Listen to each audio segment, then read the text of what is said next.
I think that we need to set it up so that Iggy has access to that kickback thing. Because that would be a really good one. Even though it's table saw, it's a really good explanation for why we stand away from the moving parts. I think we're gonna go ahead and I'll set it up so that we'll put in a command and set them all up. Because kickback is dangerous.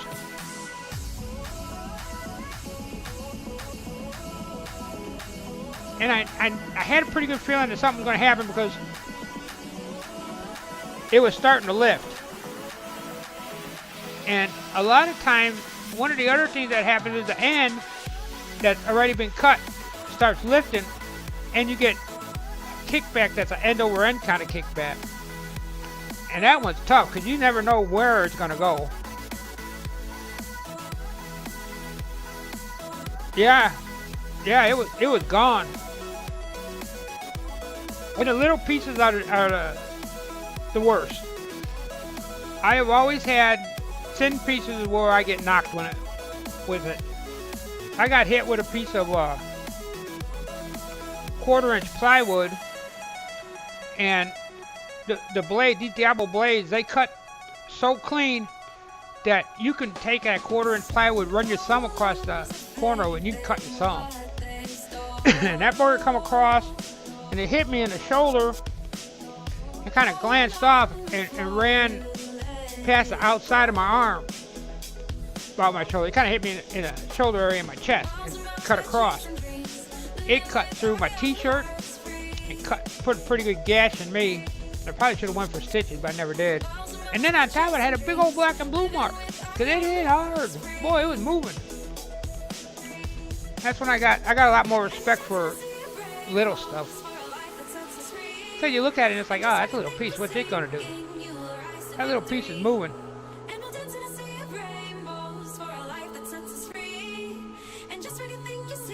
There was a guy that was showing. He was on YouTube and I just happened to catch it. I don't follow him or nothing, but he was talking about kickback. He had his table saw set up in such a way that he could shoot a piece of a 2x4. That he made a little jig set up that he hit that 2x4 in there, and it'd shoot it like, just launch it. And he could shoot that 2x4 the length of his garage, and his garage is probably twice as long as mine is. It probably hold a truck and a boat trailer all underneath it. And he had a door up on the other end. Now that 2x4 wouldn't go through the door, but you got to figure that 2x4 is a lot of surface area on the end. So he turns around and he starts sharpening the ends of these things and messing around with them until he got one to go in and impale in the door. Well, I'll tell you what. You take one of these little pieces of veneer, or 1/4-inch plywood, or 1/8-inch I don't know if they make 1/8-inch plywood or not. I know they make like a fiberboard. You take one of them and you get one of them little pieces launched and flying. It'll go into flesh. And it'll go in pretty far too. That hurt. And that's where rule number 2 is of power tools that I don't talk about too much because I'm here by myself. But you always make sure that you don't have anybody behind you when you're cutting. For that reason, because they wouldn't even know. You're standing in front of it, and things happen so fast that heck, you don't know what happened.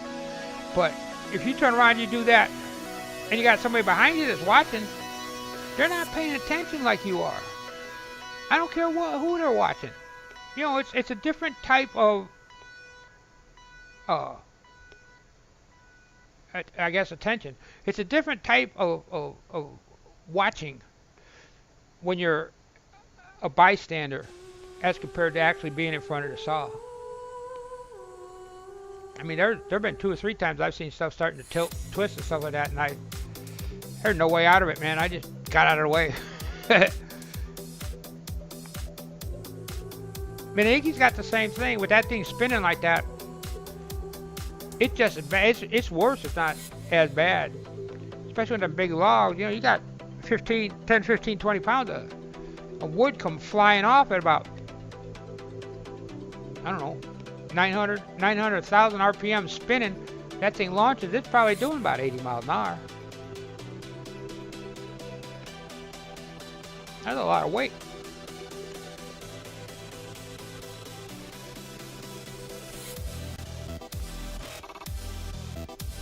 Oh. So what we're gonna do next is I gotta go run around looking.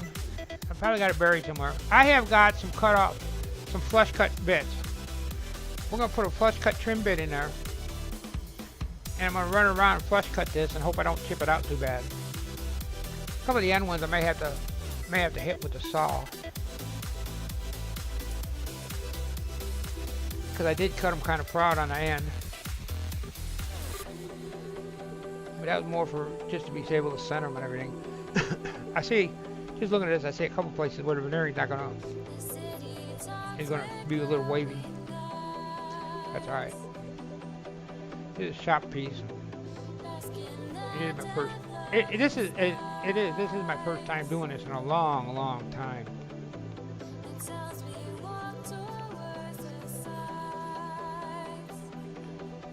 What I do for a good piece, I usually don't veneer them like that. I usually just, that is called edge banding. And you can get, like at Rockler, all kinds of places, they sell this stuff that's thinner than what I put on there. And a lot of them have glue on them, and some of them you have to put the glue on. They'll have a kind of, you stick it on there and you run an iron over it and it hot glues.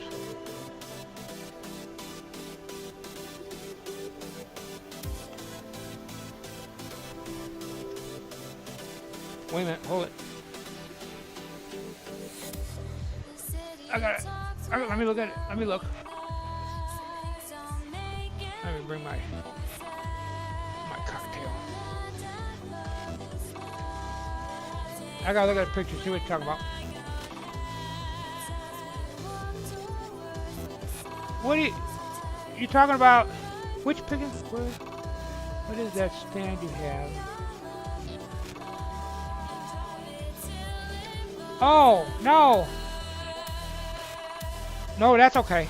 I gotta get up and get moving anyway. That's a turntable. You talking about this? You talking about this thing here?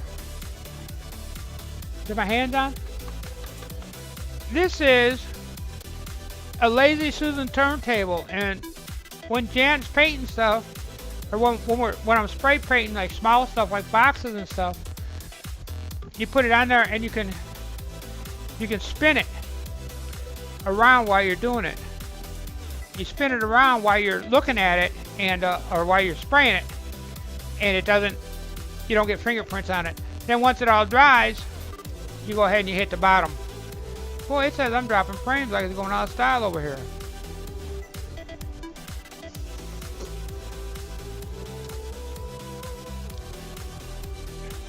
Must be the internet again. A bunch of kids come home,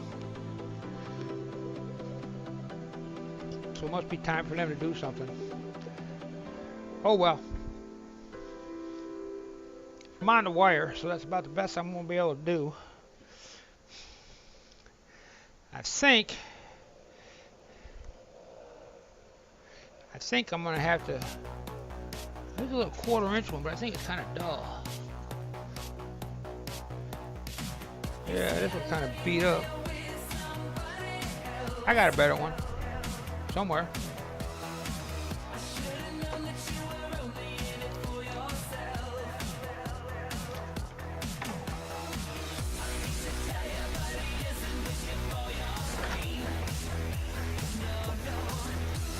I'll be working on these cutoffs soon. Oh, here we go.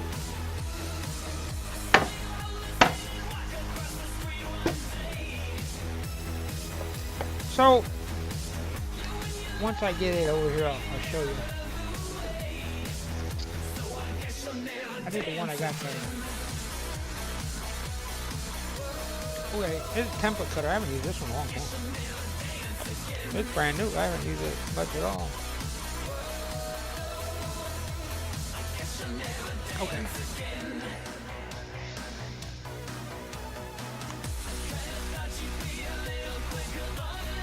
That's 4 inch.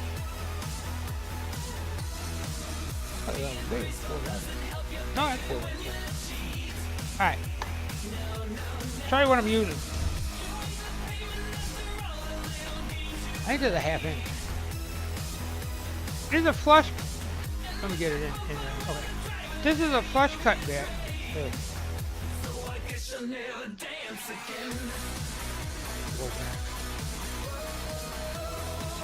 Okay. This is a flush. I'll get it. This is a flush cut bit. This is a bearing. This is the cutting surface. If I quit moving around here, and you'll see there's little flutes on the end here, and they're real sharp. And this is where the cutting goes on. And this one is a top bearing and a bottom bearing. These are actually like it when they orient it's like this. So you get top bearings where it's just the one on the top here, or you can get just bottom bearings, or you can go crazy like I did and get one on each side. So what happens is this is going to go against the This is going to go against the solid piece, and this part here is going to cut that veneering, and it's going to end up being flush or flat exactly because this blade here, I don't know how well you can see it, over here is flat with that bearing. Let me see if I can get it straight enough so you can see. Oh, I'm so confused. See how that goes? It works real good. It's a nice little cheater. Sometimes I get a little hairy. Let's see if it's going to come back. Oh, look at that.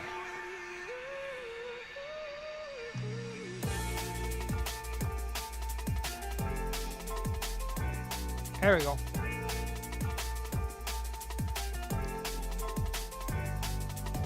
It's working now. Well, it was.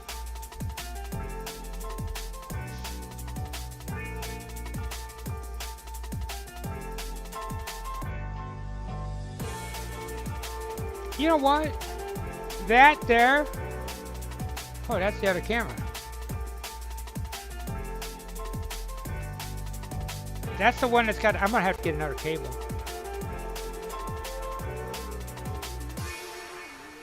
It's a cable that's messing up. Yeah. There we go.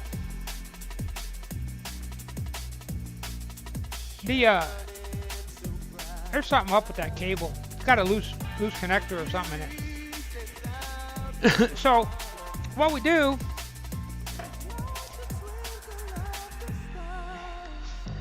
and this is a Harbor Freight special, nothing type thing. It slips, it gets loose. It's not the greatest one in the world. I've got a couple better ones, but this one's awful handy.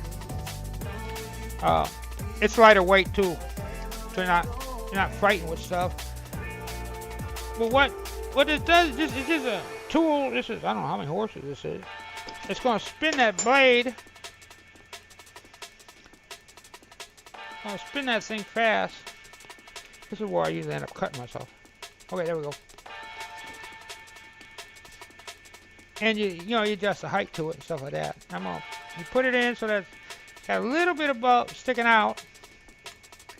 So this way it's easy to break loose when you're tightening it.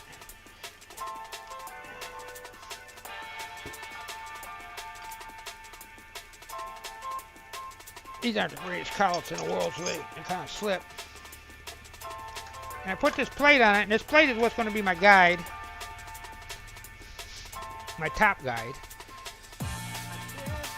That's my bottom. It's going to run on that. I don't need that much for cutting depth. So we set that up to where we want it here. And we tighten it and hope it don't slip. That should be enough depth. will cut. And I've got 2 points that's going to control this.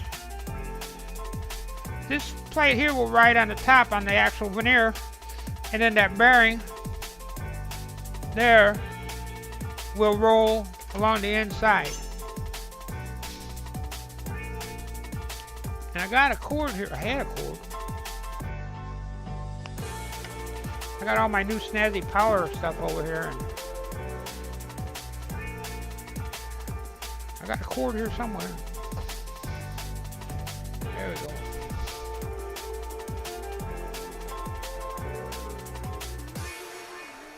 And of course, it's something that's noisy.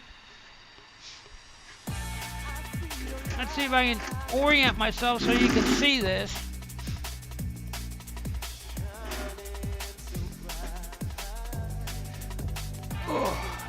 The hardest cut is this one here. We're going to be cutting off these pieces here. But let's do the easy one first. Make sure I got all my adjustments right.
All right, I think I'm back.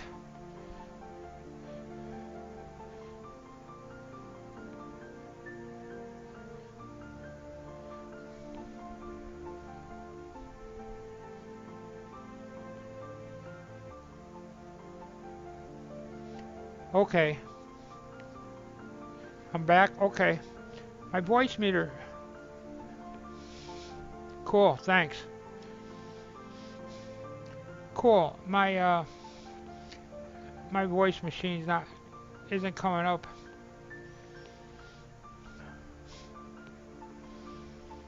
It's so confused. Let's see what it says here. Hey, there it is. Okay, we're back. I got all these lights and everything. Wow, that was interesting. Okay, cool. So let's see. It may be it's too loud. You know what? I'm gonna go ahead and mute down here. As soon as I figure out how to do this, I'm gonna go ahead and mute down here while I run that machine, and then I'll be back. I got a few more passes to make. This way, maybe I'm overdriving something with it. So I'll be right back.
Okay, there we go. We're back. Oh, I'm running this at 60 frames. I probably should shut it down. Run it down to 30. I don't need to have that high. Whoops. I don't need to have that high resolution like Iggy does because I don't have all that stuff spinning that they have to watch.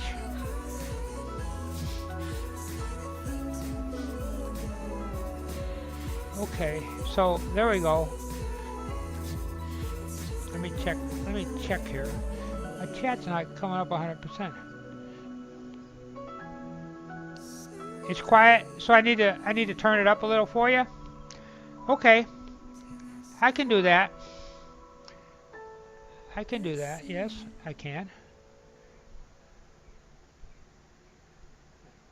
Oh, sure. I'm gonna try it. Well, it's dead. Is that any better?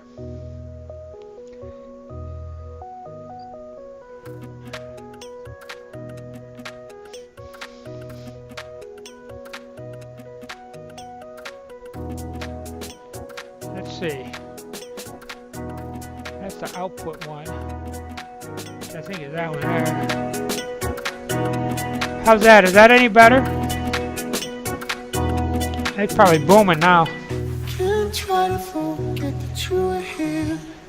Some part of me wants to disappear. Everything's loud now, huh?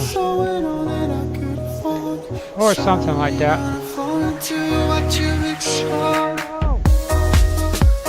Wow, my banana was messing with me. Ooh, that didn't come out right. Too high? It's too loud now?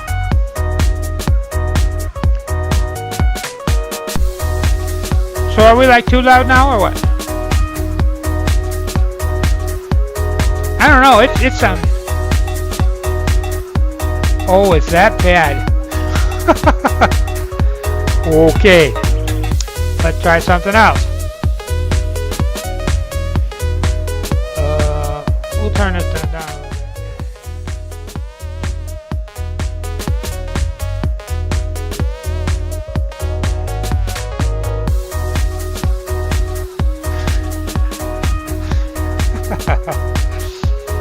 I'm afraid to ask what's going on over there.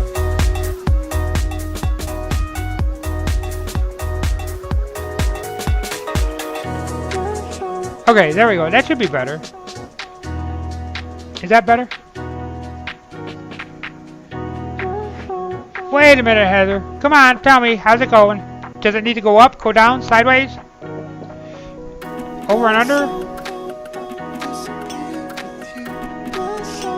You guys should have sound. You guys got sound, right? What's that? Okay. Does it need to... okay. Does it need to go up, down, sideways? Up, down, sideways? I don't know. I gotta turn it down on my headphones a little bit. A little thumping noise, a little rough on me. Okay.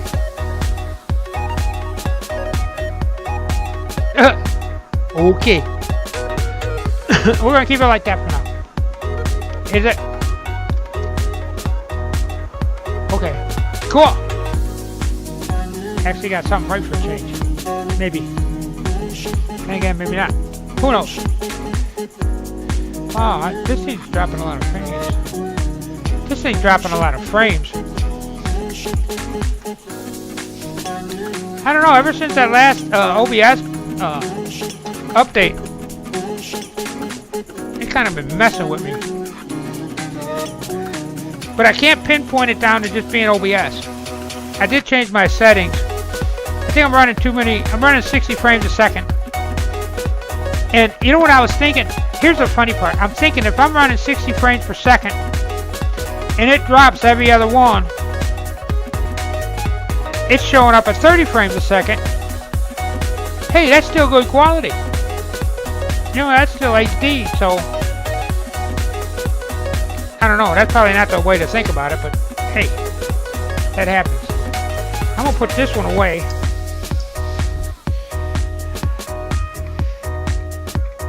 And put it back in my little case. Or not.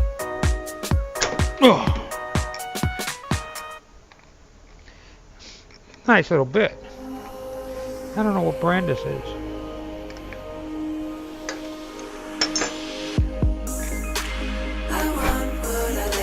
See now, when I was a kid, routers were around, but they were like, ooh, this is a Fruit.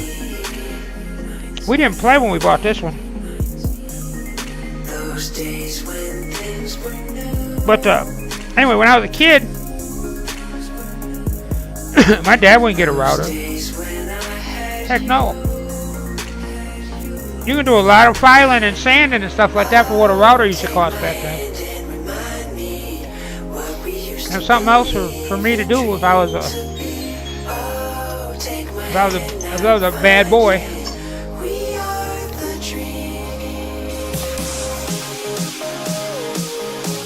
Because like every other woodworker, even the little woodworkers, sanding is was not my most favorite thing. Oh, and then we had a belt sander with like 10 with like 10 grit on it for shaping and stuff like that, and everything else was done by hand. I think he broke down and finally bought a flat one from Montgomery Ward's. If there's a power tool, it didn't come from, if it wasn't Craftsman or from Montgomery Ward's, he won't own it.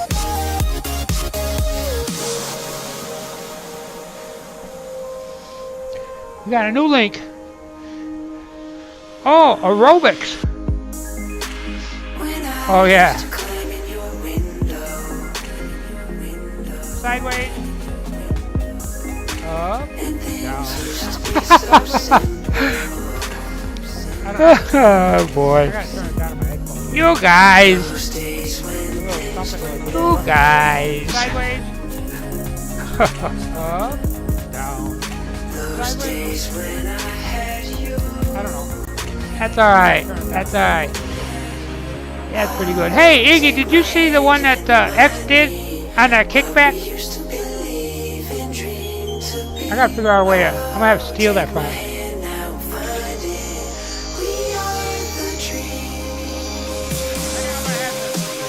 I didn't get a chance to see it. I'm looking at it now.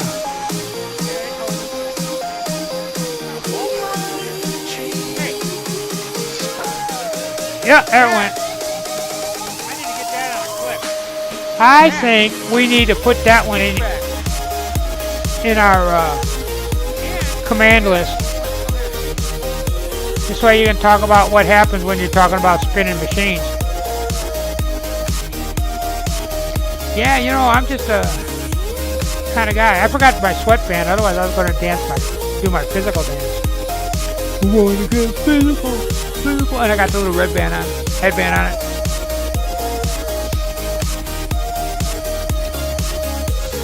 When I was actually working, you sweat a lot more than I am now. So if it gets too hot, this old man's going inside. He's hiding out. And he's pushing the lickage. Okay, so, alright, we got that. I got this. We got this fitted. We got that fitted. We got the front on. Why don't we, so I can quit chewing up my bench, I'm going to go ahead and put wheels on it. I'm going to put it on the ground. And it's basically going to be done.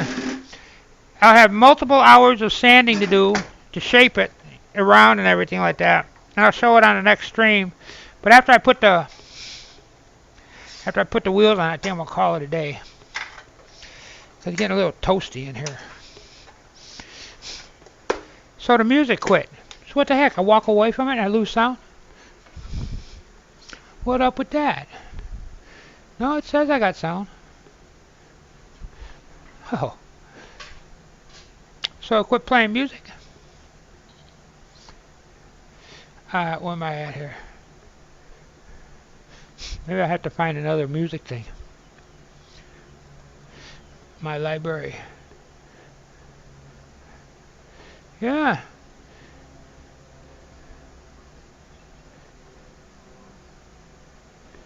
Here we go. Wait a minute. Let's try this one. I went through the library.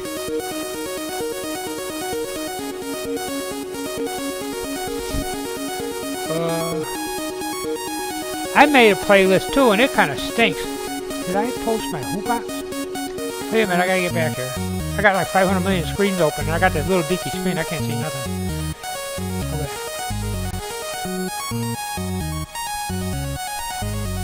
Oh yeah. Did you ever put your P.O. box up so we can send you like mail? It's like hate mail, only nicer.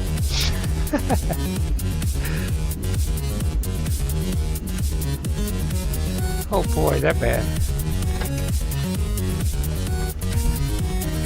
I had to come back and check chat because it come out as PO box. It's like, what do you mean PO box? The PO box used to be a place you put money into for the poor people back when I was a churchgoer. Wow, hey, this is actually going to be kind of quiet for about 30 seconds.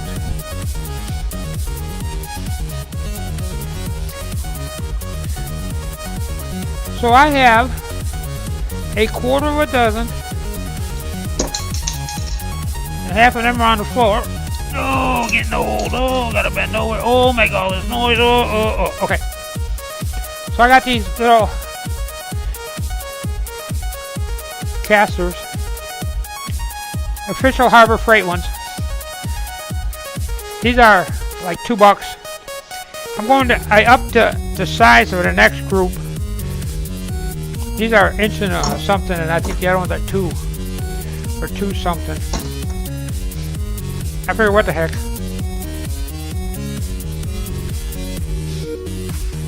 I figured, why not? What the heck? The Harbor Freight wheels are actually pretty decent.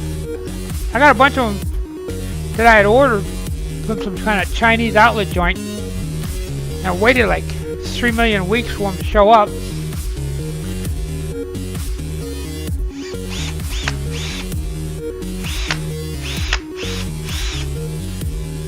The PO box. Yeah, I won't remember that. I won't remember to put up that PO box address. Oh, that's bad. That is probably so politically incorrect. But hey, it wouldn't be a two dogs barking workshop stream if I wasn't politically incorrect. I actually do know where stuff is around here. Hard to believe. So, what I'm using, I show here because it's easier. I got that, I got this. Hey, you don't need to see Joe, but you know Joe. Okay. Go back, change scenes. There we go. Okay, what I've got, once again, we got the Harbor Freight. Get this right. We got the Harbor Freight thing here, and it's got 4 holes.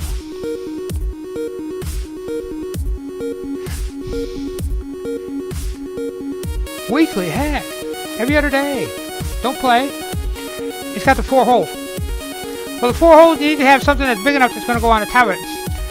And they're originally meant to be bolted in, but I'm going into wood. So what I was using, and I don't have one handy, was what they called a through metal self-tapping screw.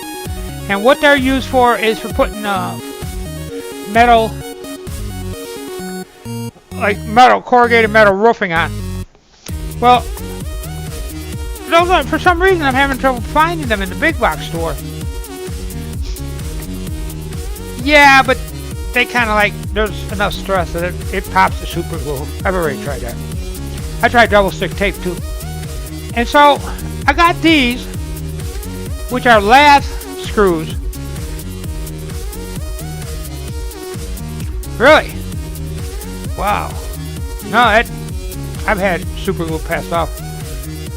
But I'm using these now. And it's a nice little screw. It's a pan head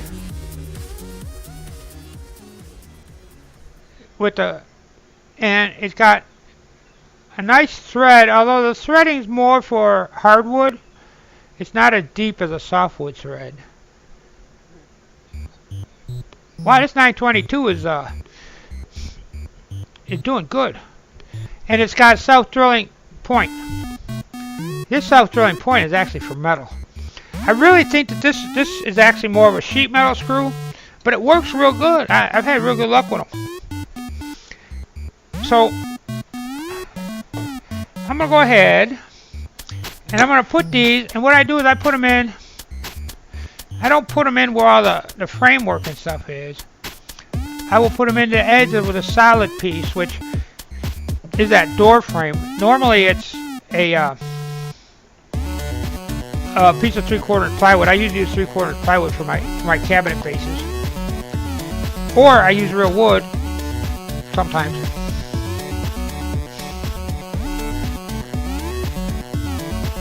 And I'm really liking this little drill driver. It's new, and this is all just eyeball stuff. You know what? I've done so many of these. Yeah, I need to do this.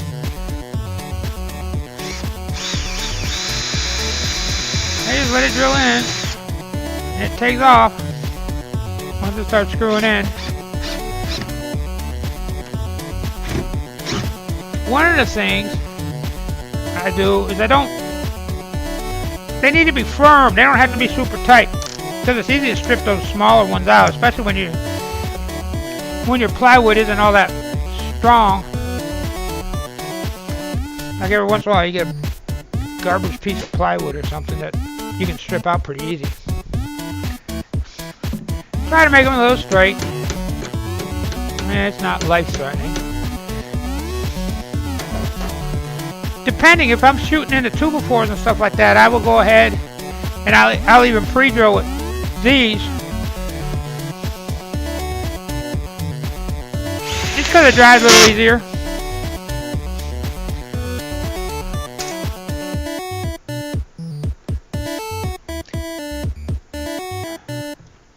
I could run it with my impact wrench, but I don't.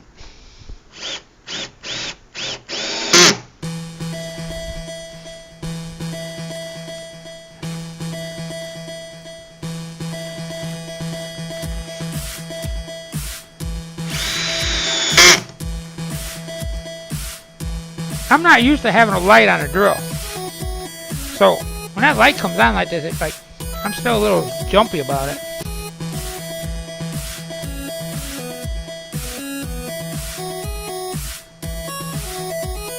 How are we doing there? That's pretty close.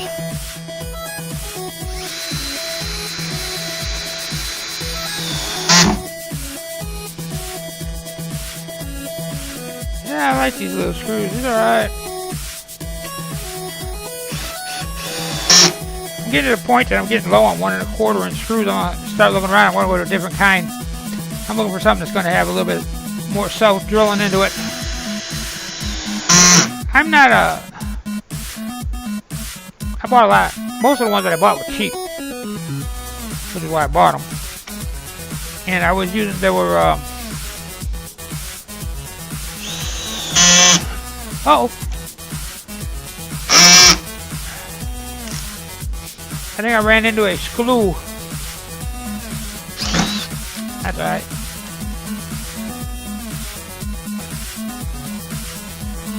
Am I heading away? Okay, I'll get back.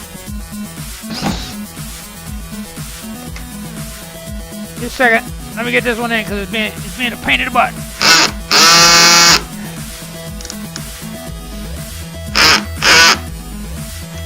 Okay. Bring this down. Alright, let me rearrange.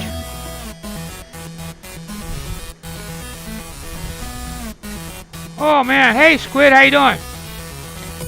Why don't we go back to the multi ones? Yeah, I got a bad wire. I had a lot of bad wires. I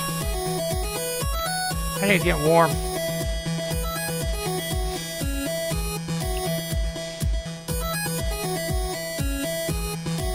Alright.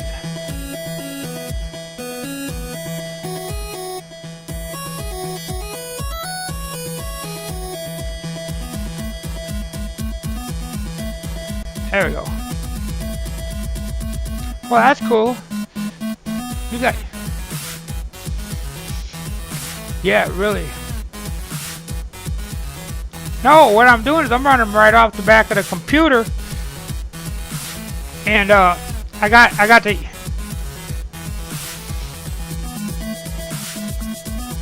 It's on there.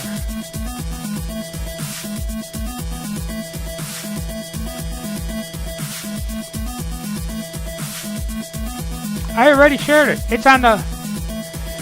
It's on my listing thing.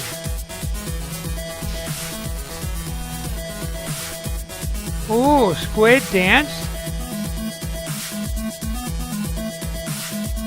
This is that... Oh, you subbed. That means Iggy got a dance.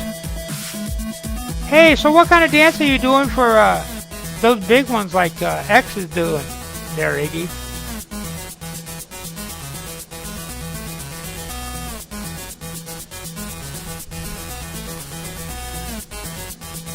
Yeah, there it is. Yeah, that's my list. I didn't put my cables on there yet. I didn't want to go crazy. It says page 1 of 10. I didn't put 10 pages up.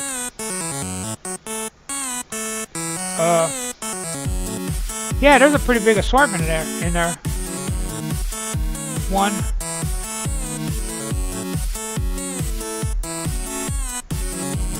I think the whole list shows up over here when you're cooking. No. Oops. See, when I go to check it, I get everything. Because it's mine. But that's cool, I'm glad. Thank you, Iggy. I appreciate it.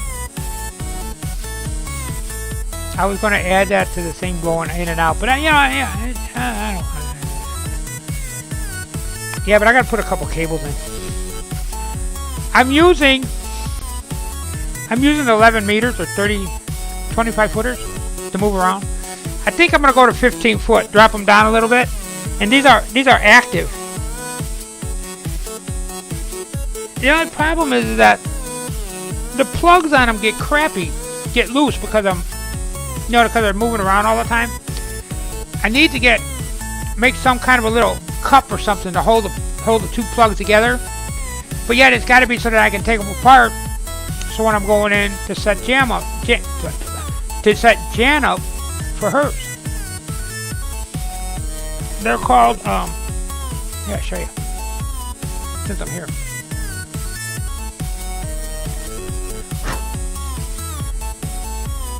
It's called Pluggable. All right.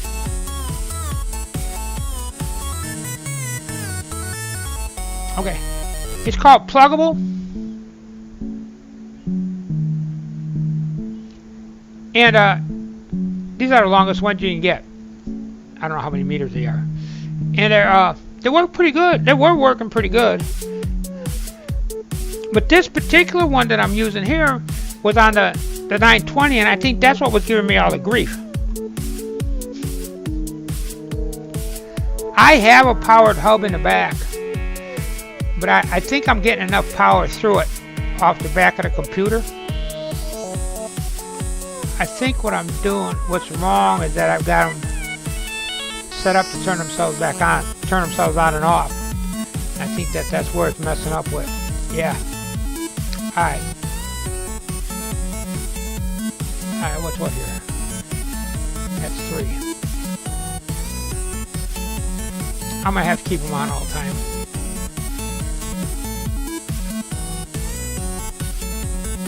Hey, that one came up and all I did was click the deactivate thing. What do you know?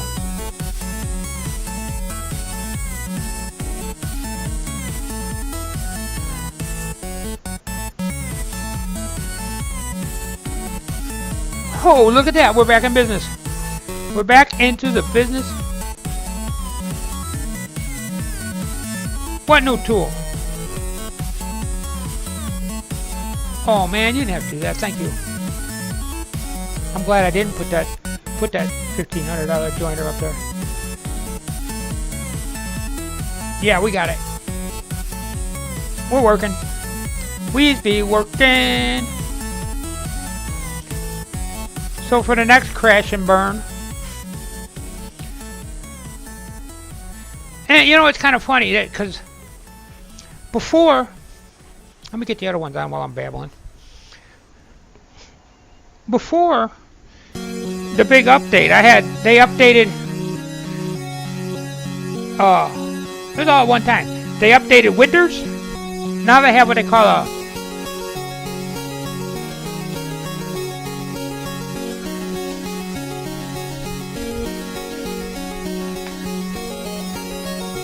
cool. I'm glad you're enjoying this.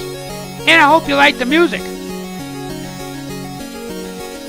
Next week you can hook up to, well no, not really, because Iggy will be shutting down about this time. But yeah. I was going to make this a short stream. But you know how everything goes. I finally got everything running. Anyway. So they updated. OBS updated, Windows updated. There was an update for the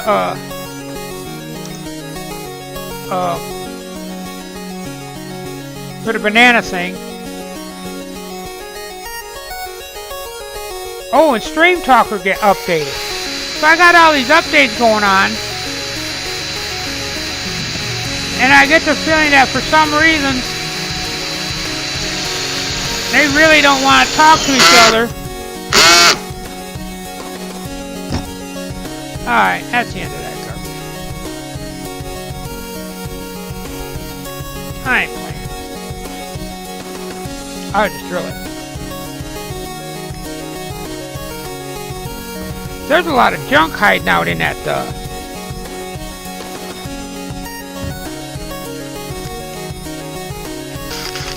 watch the battery be dead in this one. There's a lot of junk inside that door. Yeah, see. We ain't gonna play. We'll do the impactor.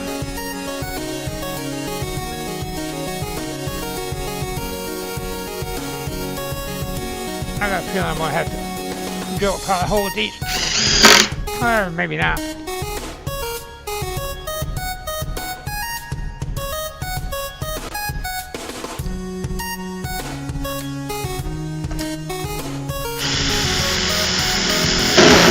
Whoops. Well, I hit something there.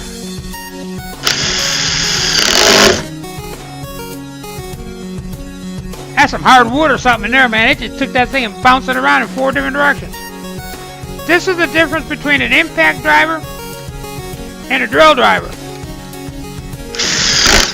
The impact driver gives you a lot more horsepower. But there are times that using an impact driver is not a good idea because you end up getting too much horsepower and you end up driving the screw all the way through it.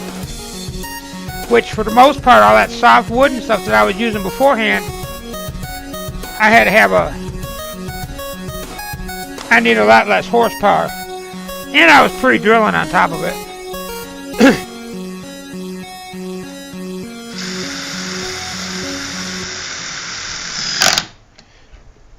Now we're going through kind of hard stuff. I think that's putting it mildly.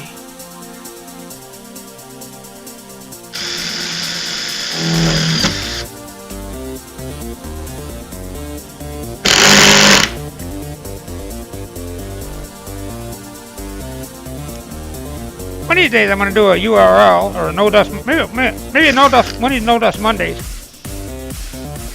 I'm going to dig around and show the different kind of bits and connectors and the reasons why they're around, their importance, things like that.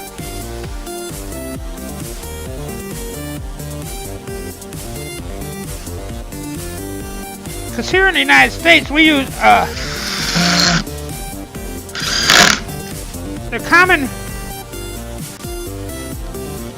bit is this one here, the Phillips head. And you know, that was originally, and I want to say it was Henry Ford. That was originally designed by Henry Ford for his mass production. I want to say it was Henry Ford, but it might not be. It was somebody else, but they were used in somewhere along the line. They were adopted early in Henry Ford's plant. So I'm not sure if Ford invented him or if not. It's somebody named Phillips, which is why we got the name Phillips head. And then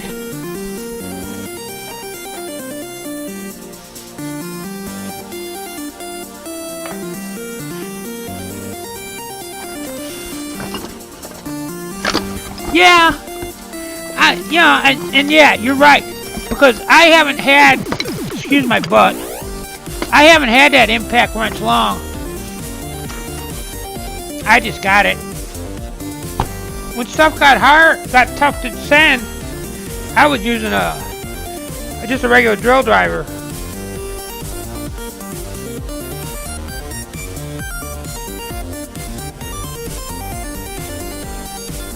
Probably because my computer was messing up.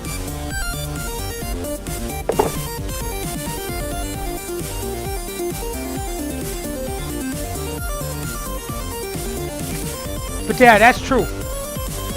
I don't use it enough. I should.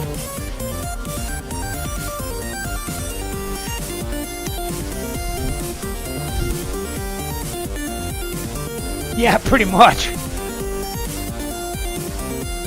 I ain't quick enough to stop with the button.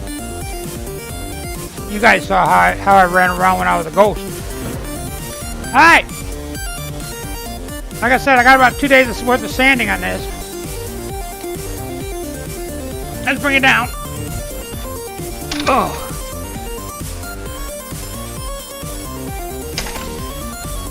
I have got, you can't see it, but on my legs I have a bunch of scars all around in the same spot.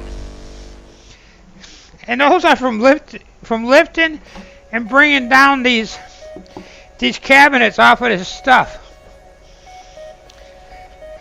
It just chews the heck out of my legs, getting that old man soft skin stuff. Okay, these smaller wheels. Now, what you're seeing here, you're probably not seeing much of it. These smaller wheels are not very all-terrainish. You gotta lift and move stuff around, but it's not too bad. As long as the floor is relatively clean, you don't have a whole lot of chips and stuff. But now I've got to measure out, and I got to figure out what I'm going to do for a drawer. So let's do a looky-see. And then I'm going to sit down again. That just smacked the heck out of my leg. Holy fuck. So maybe it wasn't a cable.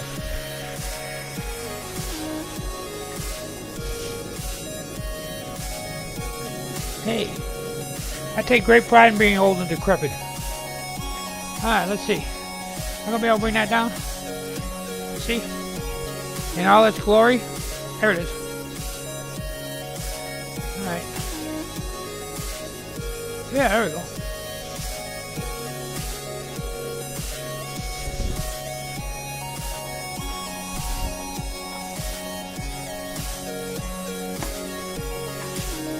I get some cable out of the way so I don't kill myself with them.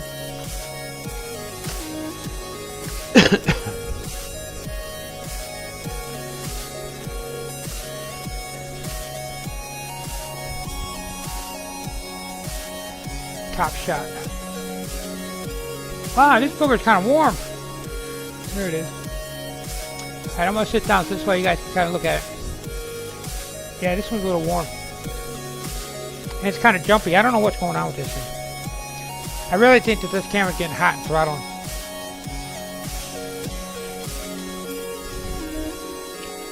I think. So what do you think? Not bad, huh? I like the way the spalting came out. It didn't seal real good along the top. I need to... I'll sand this top down. I should fill that, but you know, it's just a shop deal, so I'm not making a big deal about it, but still. I actually did like the way that it came out. It got a little sculptureness. I don't think you can see that. Let me see. Cool. Yeah, that resume. That's okay. The other half is paying attention. You just don't know it. But yeah, hey, this don't look too bad. Okay, let me sit down. And you guys keep talking, cause I can see you. Yeah, pretty good fit too. Oh, I got a bad spot here. I got two of them here where they... Okay, the nail went in right here. I don't know if you can see that, how well you can see that. But it went in like about a quarter of an inch low, and because of the hardness of this plywood, it actually bent that nail like this. So I got these nails over here.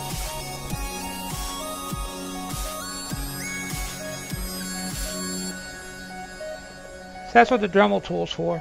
It'll cut that. All right, let me sit down. I'm getting that throb.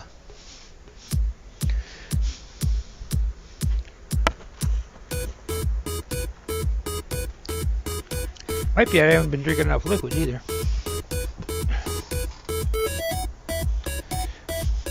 Wow. I'm sitting back, I'm looking at this. I probably could have put another shelf in there.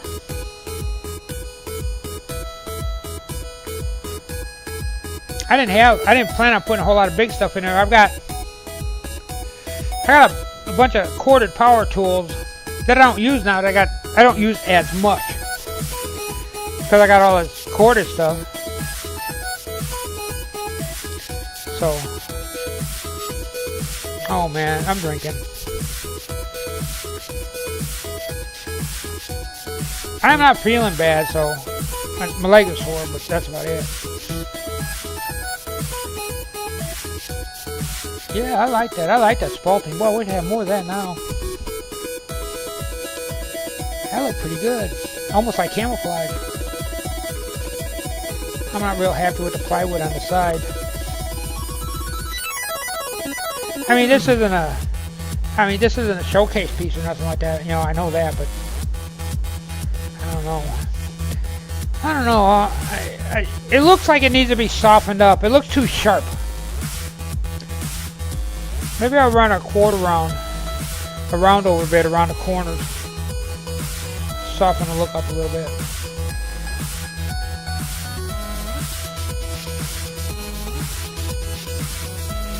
And I may have just messed up.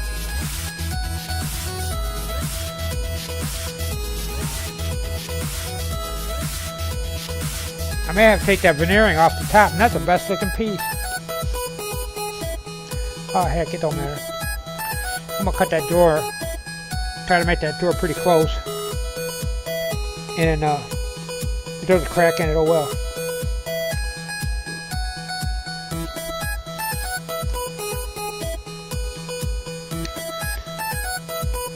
That's what I need to do. I need to turn some knobs. Not for this one, but for those gnome things. I don't think I'm gonna do that on stream because I might get tossed for that. I usually cut myself up pretty good playing with that. Because I don't have a lathe. I just use a drill press. Drill press and just plain old regular wood chisels. It's not the most artisty thing around.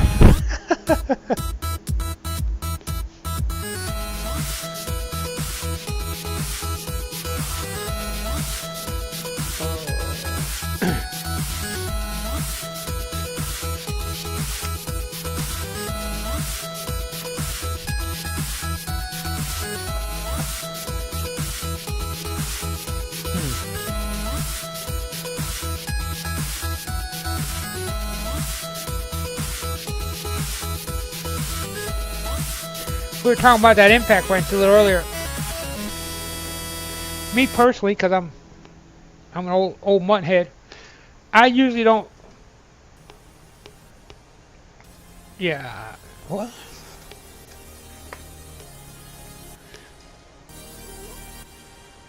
Yeah.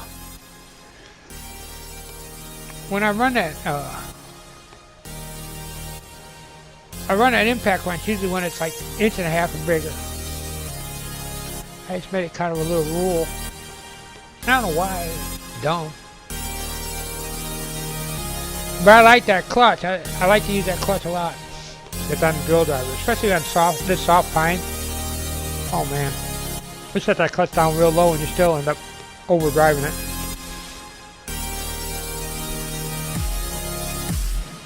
Especially in screws that you can't see in blind areas and stuff like that.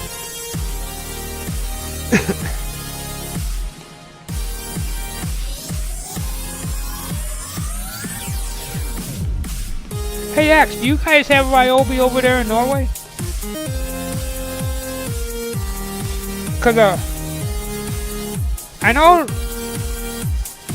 that there's a guy that I was watching on the tube. I think he's in England. Oh yeah. You can do that when you're running hard in the real hard stuff. Oh yeah. Oh yeah. But you know, you gotta think about it. There's a lot of stress on that thing slamming. I used a lot of air impact when I was working on cars, when I worked on my trucks and stuff like that, but not too much of woodworking. Actually, well, I'd say recently, but that's been almost 20 years. Recently, I've been like 20 years, over 20 years already. I used to set screws in all by hand.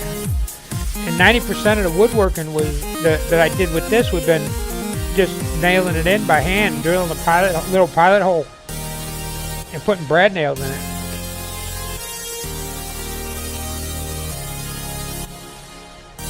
Yeah. Oh yeah. Yeah, the sheetrock is well, the sheetrock part is easy. It's an easy drive. It's what's behind it that's tough. But all that dust is a pain in the butt too. As a matter of fact, one of the drill drivers that I used it when I did a big sheetrock job when I was living out near Dallas. Was it Dallas? Yeah. It's the stuff behind it. But yeah, I did a big sheetrock job when I was doing a home repair stuff for the slumlord, and man, I had a hell of a time. I had a heck of a time with that thing after I got done with that job. I think the dust got in it, and that clutch had never been the same after that. But I use that one just for drilling, so I just lock it all up and I drill it. I'm basically lazy. I can turn around, I can be changing bits back and forth, stuff like that, but I don't play with it. I got one for a counterboard bit, and I just knock it in with that counterboard and then follow up with another driver.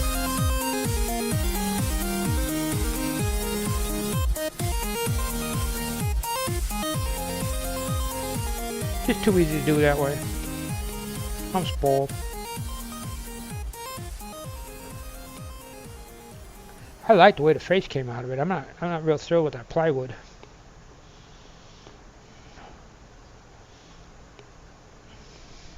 Sand it down a little bit, look okay. Now I gotta figure out what I want to do for a drawer.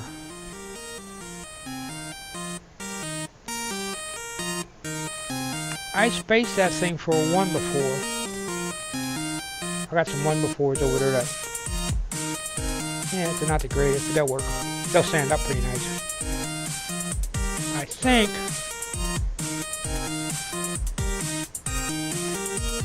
think I'm gonna do run a rabbit and then cut the corners out. I need to practice my chisel work. I haven't done that in a while.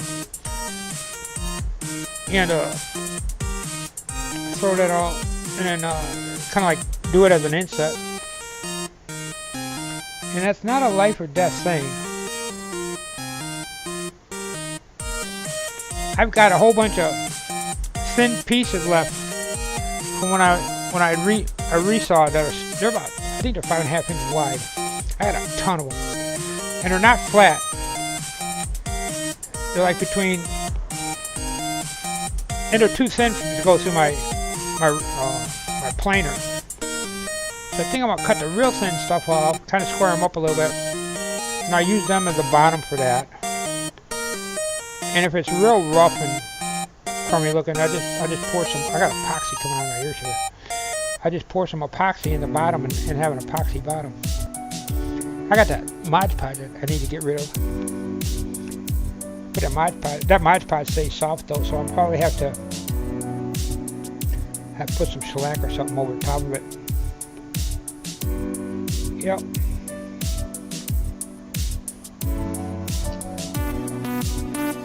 Yeah, I think that's how we're going to do this. One big door in the front. Using that 3/4 inch piece doesn't give me on the sides of a lot of the other cabinets, I used 2 3/4 inch pieces. Made it kind of like a laminated frame type thing, which is a lot heavier cabinet. And then there was like an indent when I put the sides in, and I was able to put French cleats along the side and hang stuff off it, and it's kind of protected from getting knocked around. But this one doesn't do that. It's a lot flatter.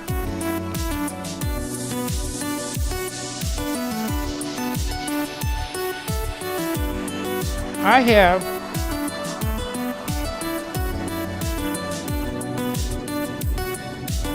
yeah.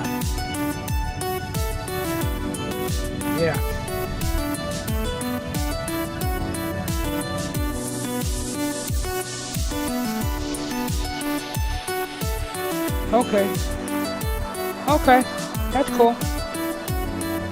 Hey, if nothing else,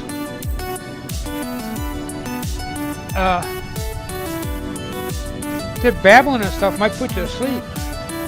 Okay, so we got this going.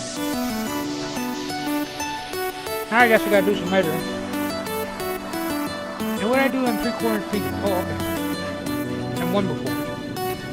Let's do this. Let's roll it. Boy, this rolls good. Oh, it rolls better than most of my Harbor Freight stuff. Let's do that. Let's put this here. And we'll put this crazy camera over here. About like that. It's gonna be running around back and forth to it.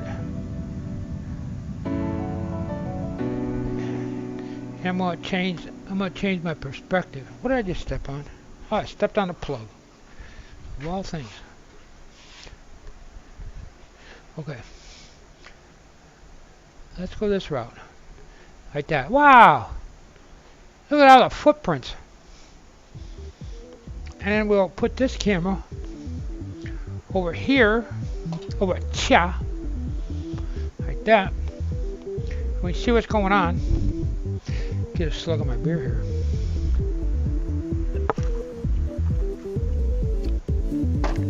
I'm gonna have to be quitting soon. Wait, maybe we can see everything, or a lot of everything. So, like I said, when I made that, I sized it. Yeah. Ah, man, I tell you what, I still get confused with that camera because it's kind of reversed. I got a couple of real nice pieces of hardwood here. I got to make a rod wrapper. I think I'm going to use that. Just be a little bit more stable. Alright, let's see if I can do this without smacking everything. Because I want to do a test fit because I'm not sure how I set this up.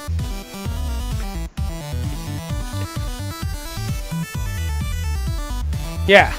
See, it's set so that a 1x4 will slide in and out. Real nice. But there's no room. Oh, I'm gonna have to cut this a little bit more in the top. but there's no room for the for anything up above it. Of course, you can't see that. Clip stand in front of it. There's no room for anything, so I'll have to make a rabbit and kind of inlay it, which is okay. Gives me an excuse to use my router cable. I gotta figure out some lengths and sizes.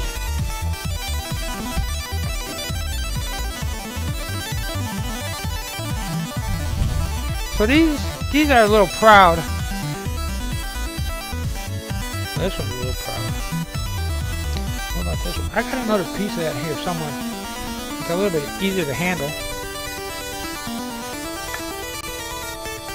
Let's see how they fit. This one fits pretty good.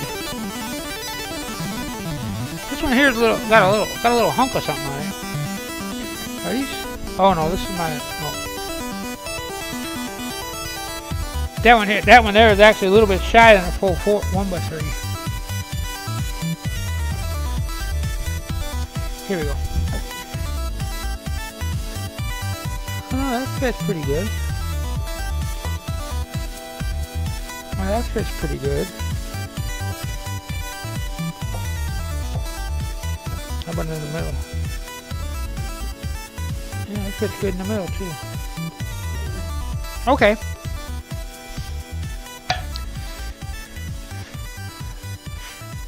So I need about 1/8 of an inch end play for it.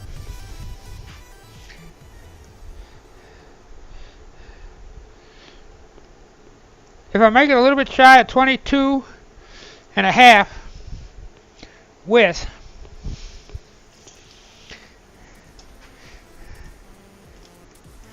and I get over here in the back and I make it about 15.5 long,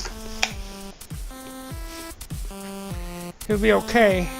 That 15.5 long is going to actually be shorter. Now I don't know. I'll show you this. This is one of those gratuitous advertisements. There's a company on the internet called FastCap. www.fastcap.com. And they make a series. It's going to focus in. There it is. They make a series of these.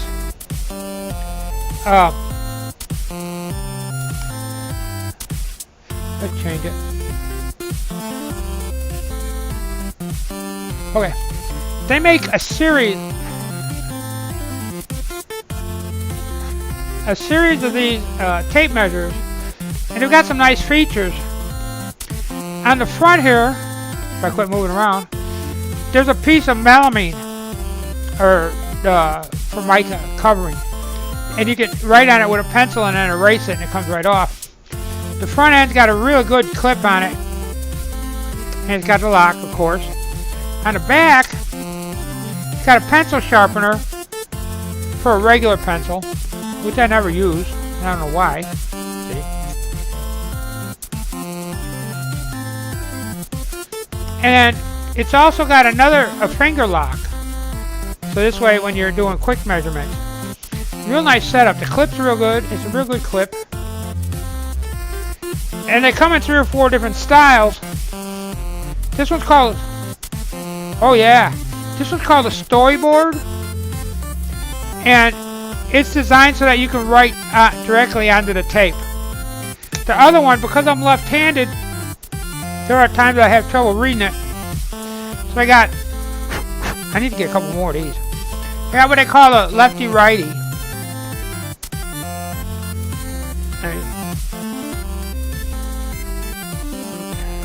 Okay, there it is, lefty-righty. And on it, the tape is on both sides. It's covered so that you can read it real easy on either direction. And it's got the pencil sharpener, and it's got all the other stuff too. And they're only about $9. Yeah, and for what they cost. Now, the thing about FastCap, fastcap.com, they've got like tons of stuff that you're not going to find anywhere else. That you're going to go, oh wow, why didn't I think of that? And what it is the guy started out with his company. He makes the little stickers that you put over the top of screws to fill in. And excuse me. And he does that's what he started out with his company on. And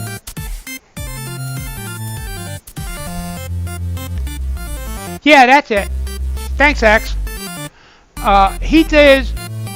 He takes people's ideas, they develop them, and then they market them. And the person that designed it, they get some credit sometimes. They get a few bucks here and there. But there's a lot of stuff that is like, wow, I thought of that. Iggy Swan. There's a couple things that FastCap did that put Iggy's name on. Iggy Swan. Iggy. Not Iggy. Izzy. Something like that. It put Izzy Swan's name on it. So he works with FastCap pretty well. He works with a couple other places. Now he's got his own company. He's got his own. I don't know if he got his own company or he's having stuff made under his own name or something like that. I don't know what the whole deal is. But a lot of stuff that Iggy comes up with is pretty good stuff too. It's like, gee, why didn't I think of that kind of stuff? Now what the hell did I do? Did I put that back in here? Yeah, I did. I got that now. I got this in here. Let's put this back in here so it doesn't collect dust.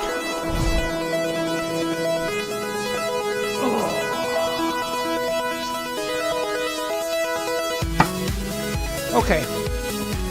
Let me remeasure this since I gotta write it down.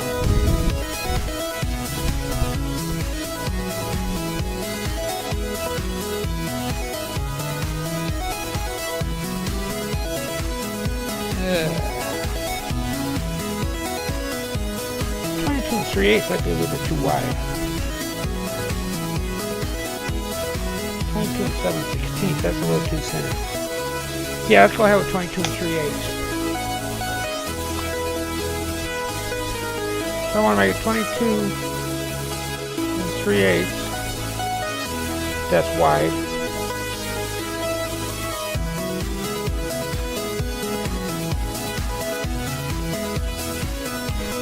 Too much of a point. And I want to go.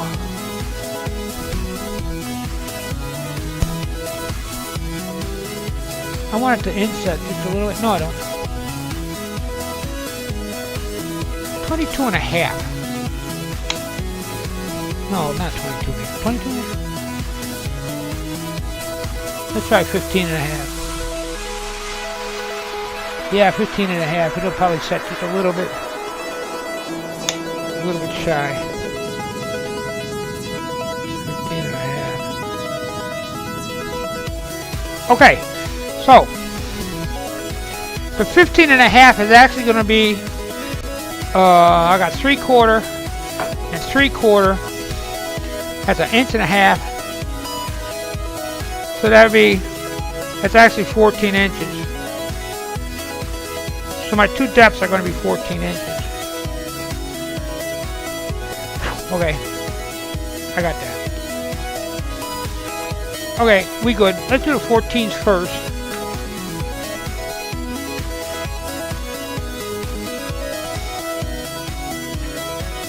Oh, let me show you something. Let's go ahead and change all the stuff again. Let's go to the stand cam. Okay, let me show you something here. There are 3 basic elements to a drawer or a drawer frame. We've got the slide. You got the guide, and then you got the kickstop. When you're doing a top drawer, you got everything is all pretty well straightened out. It's all straightened out. I put the slides in, of course, where they're supposed to be. The guides are actually the wall or the piece of plywood. and that's to keep it from going back and forth, you know. And then the kickstop is actually the top, because everything here is all flush inside. So there's not a whole lot of little pieces of wood you have to put in it. I'm gonna go with a 1/2-inch piece of board, which is a little thick. Most time you go, oh no, I'm not. I'm going with that 1/4 inch though. Oh, but I'm going a long way, so it doesn't matter. A lot of times if you're using an 1/8 inch, some people use 1/8 inch board bottoms. Some people, I usually use 1/4 inch. For real heavy tools or heavy doors, I might go up to a 1/2 inch. But then you want to put a centerpiece in to kind of help to support the door to keep it from sagging in the middle. But this one here, it's not going to hold a whole lot. I'm not putting a whole lot in there. It's going to be everything that's oriented towards the planer, and maybe a few other things. But it's not going to be a whole lot of weight, so I'm not going to worry about it too much. I am going to do multiple cuts here.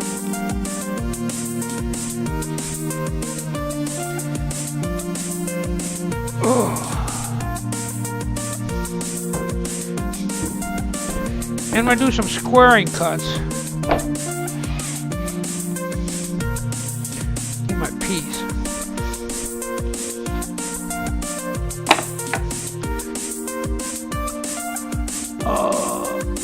Unlock it. It's actually a pretty day out. I'm enjoying being out here. It's almost like being outside but having shade. Okay, so that's the right height.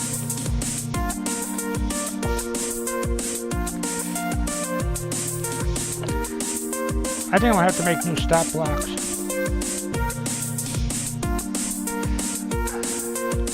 I was thinking HDPE because it would be a little bit more stable.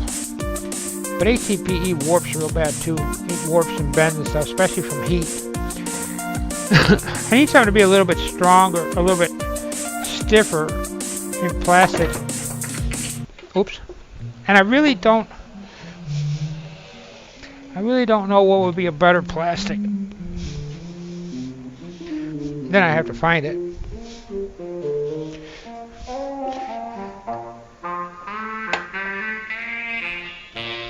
Hey, that's a good song. Okay. Crank it down. Alright, we got that done. So let's do the 22 3/8 first. Oh, how good these ends are.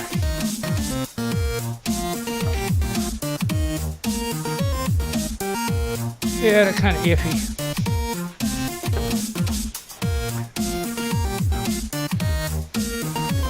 Oh man.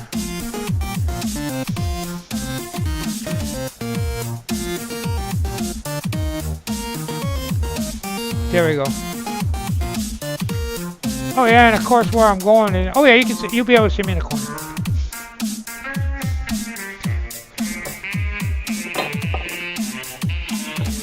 I need to make an extension on this one too. So this is relatively square. It ain't the squarest in the world either.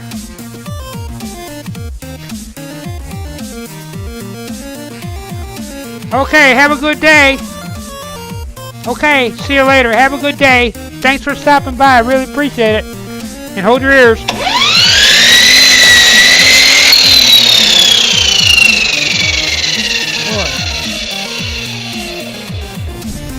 Okay, that's a little bit square. Okay, so I never did do my 22 3/8, did I? Not hardly. So I got my square end done. I'm babbling around over here. Come on. 22.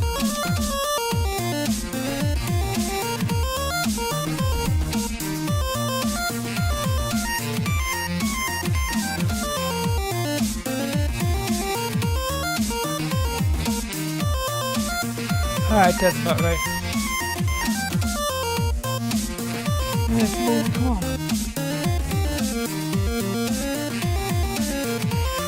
Yeah, that's pretty close. Alright.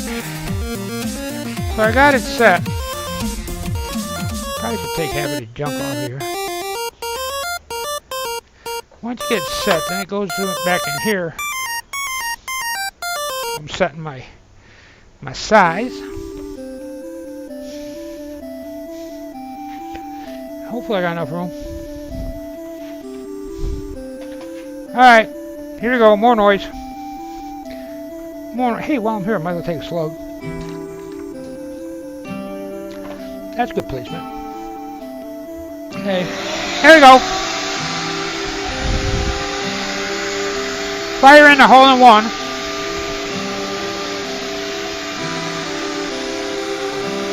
This is my square end. Excuse me. First few cuts are going to be rough because it's kind of long. Probably should clamp it. I'll put my support piece on it. Okay, here we go.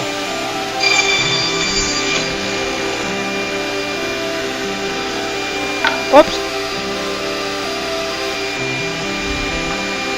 That's crappy old white wood. Real splintery.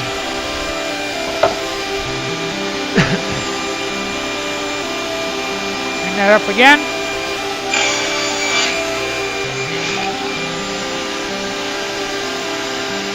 Oh wow, that's a knot. Oh, that's gonna be fun. Okay, that's two. I bet that booger's gonna split real bad. I'm gonna cut the end off of that one. Make another big one. I make a short one off of it.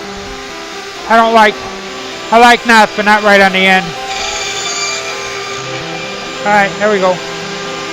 There's my two long pieces.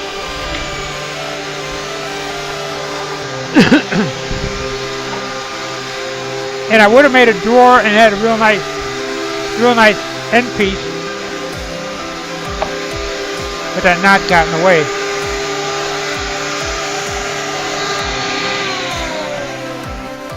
I'm seriously thinking of putting that on remote control.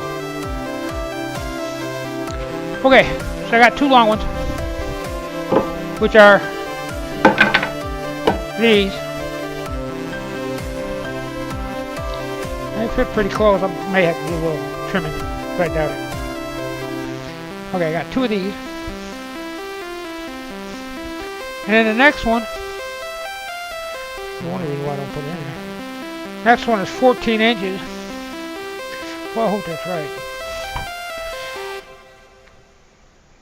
Yeah.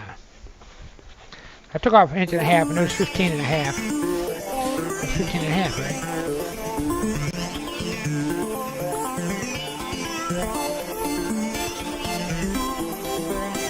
Yeah, okay, so that's 14.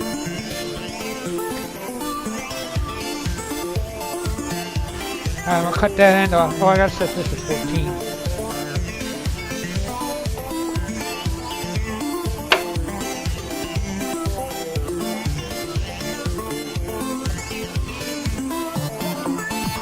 One of these days I'm going to put a mark on this one so I know where I'm going with this.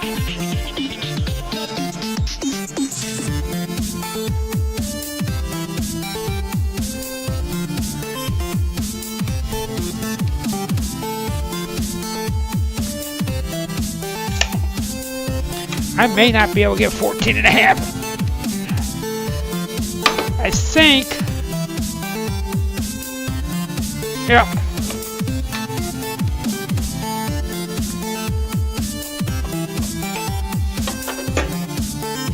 I started out with like 6 of these blocks. I don't know where the heck they ended up at. I'm down to the 1. Probably have to make some more. Not like it's hard. Oh, excuse me. Mercy. Mercy, I say mercy. Alright, we're going 14. Which is... Oh...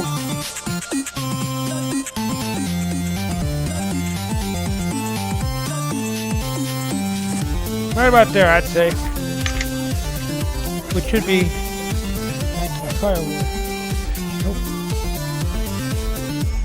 14.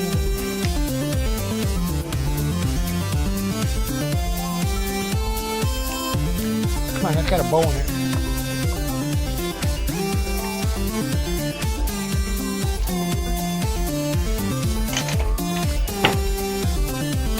Get it flat here. I'll give me enough of it so that I can do what I want to do. Okay, that's 14. Right there. Right there.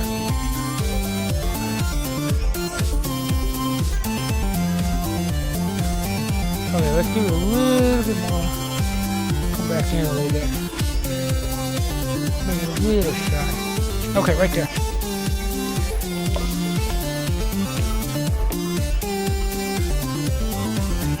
Alright.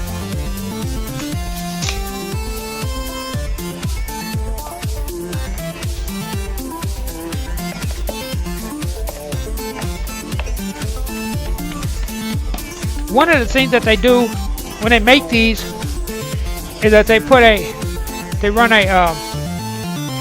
very small camphor, excuse me, along the inside there, so that they say it's to make it easier to dust buildup doesn't affect the cut. It still affects the cut. You need to clean it once in a while. And when you're running really, really, really thin stuff, it'll actually go up underneath and throw the squareness off on some stuff. Most people don't. I guess in general, a lot of people, they, 3/4 of an inch is kind of like it. But I do a lot of thin stuff too, so I want to try to keep it kind of that way, kind of flat. All right, let's go ahead and do this.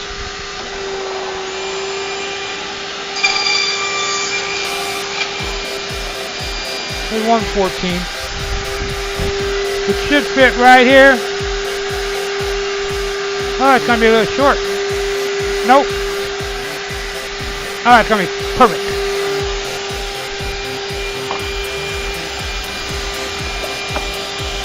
And we'll do one more. All right.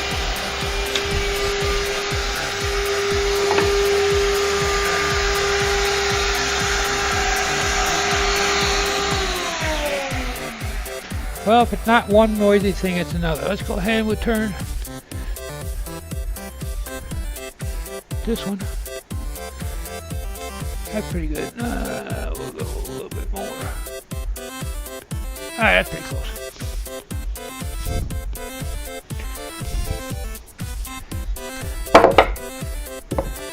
Now, there's a couple things that you can do to ensure the squareness of this. For the most part, a couple of them are kind of out of jurisdiction for now because I don't want the end grain to be showing on the outside.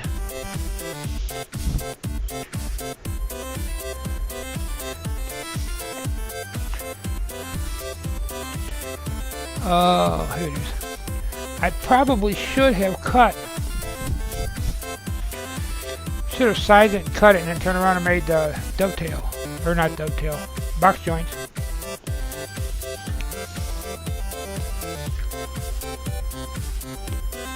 Hey, what the heck?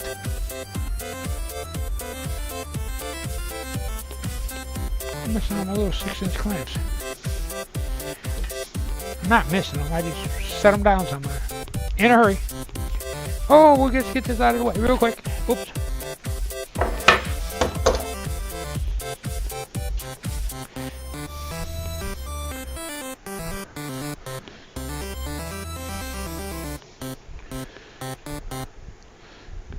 I don't have them hanging in there.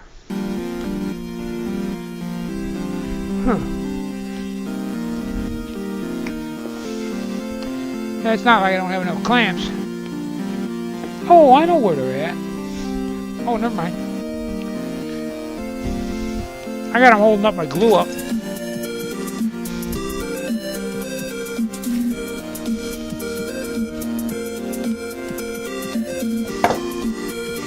Alright. Like I said, should be able to see this, huh? Yeah.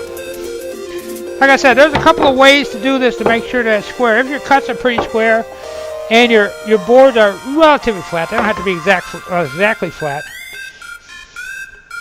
What you do, and I cut these too short to do it, but I'll show you anyway.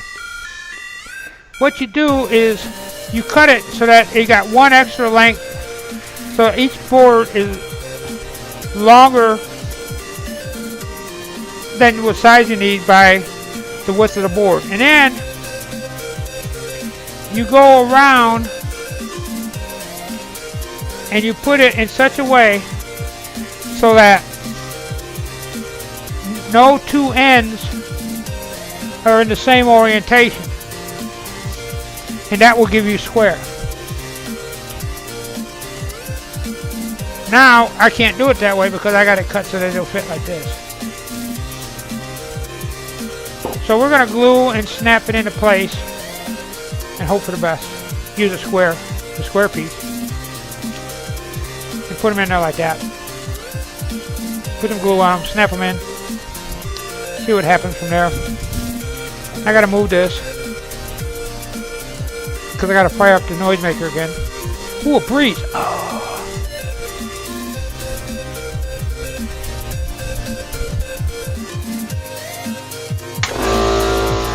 Whoa! On goes that. Let me see if I can find another brush, because I think that brush that I got now is kind of stiff. I should have one handy. Or not. I don't know.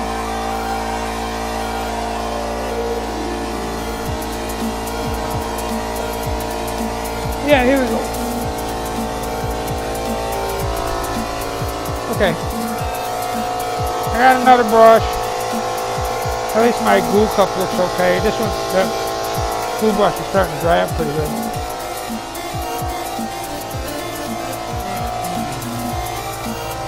Cup, glue brush. A couple clamps. Clamps. And probably help if I had some glue. Okay.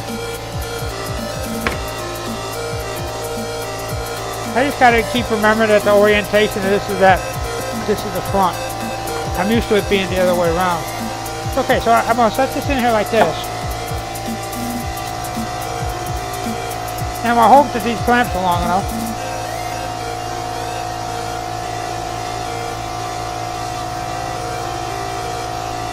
And they are.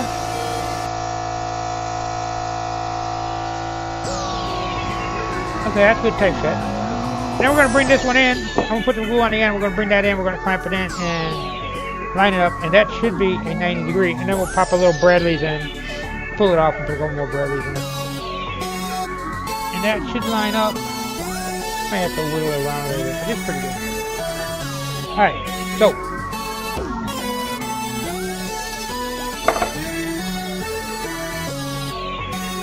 Yeah, that's a big blob of glue.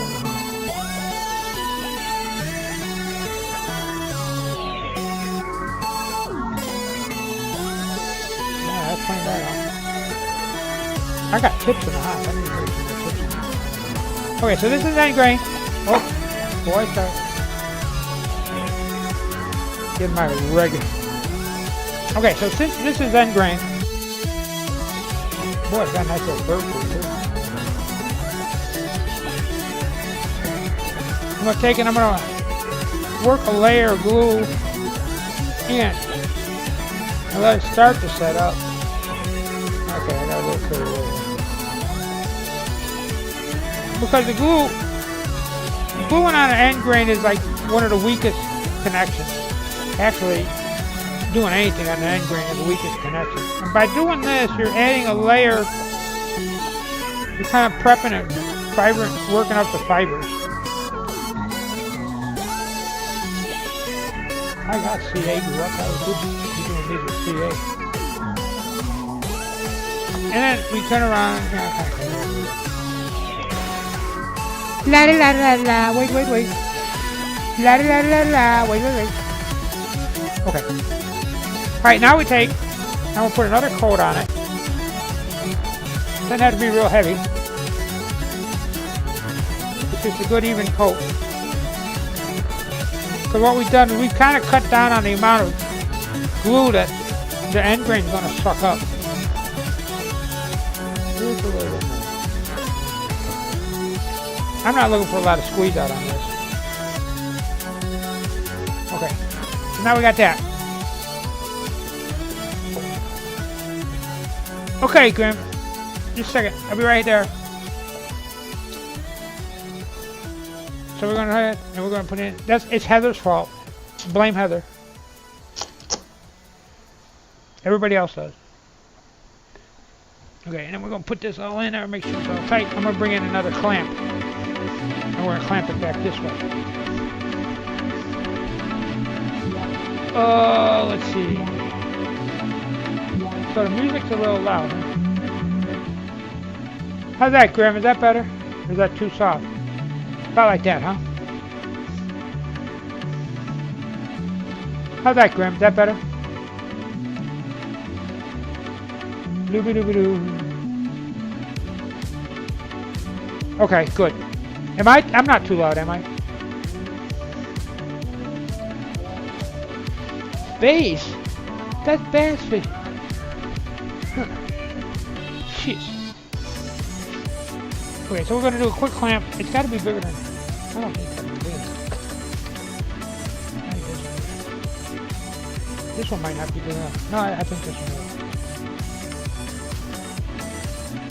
will. Okay, so what I want to do, I'm bringing this over here. And,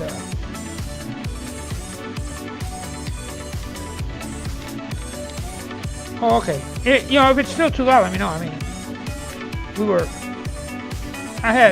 we had audio issues earlier. I had to restart a whole bunch of stuff and do some adjustments on the fly. You know how that on the fly stuff goes. Okay, so I got that. I got that. I got them sticking together, so that's okay. I got a nail gun here somewhere.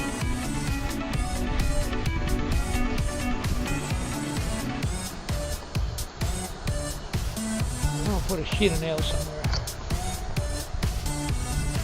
Hopefully they don't toss my happy butt this time. This is supposed to be, this is actually from Twitch Radio or something like that.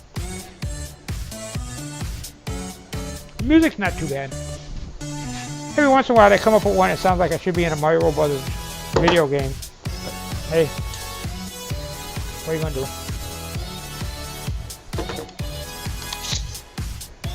So this one before is a little warped, so I may have to do some fitting. Once I get a couple of nails in, it will be good. That looks pretty good. Alright. 1 inch should help. I get it loose. Oh, I cranked that board pretty tight. That was a pretty good one. Usually the ones from Harbor Freight aren't all that spectacular. Okay, this is pretty good. This is where it's gonna be, whether I like it or not. Okay. Now supposedly, accordingly, it's supposed to be square.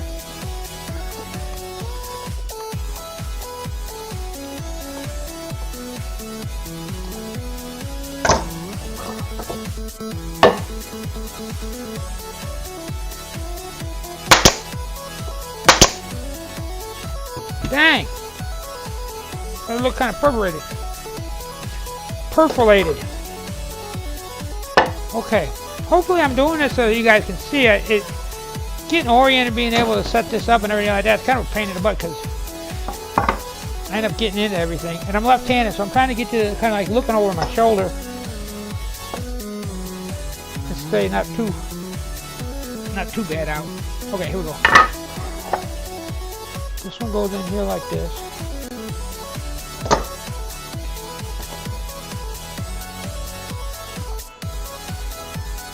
You know, if I had 4 of these, I'd probably do it all at one time. It'd probably come out a little bit square. But that's alright.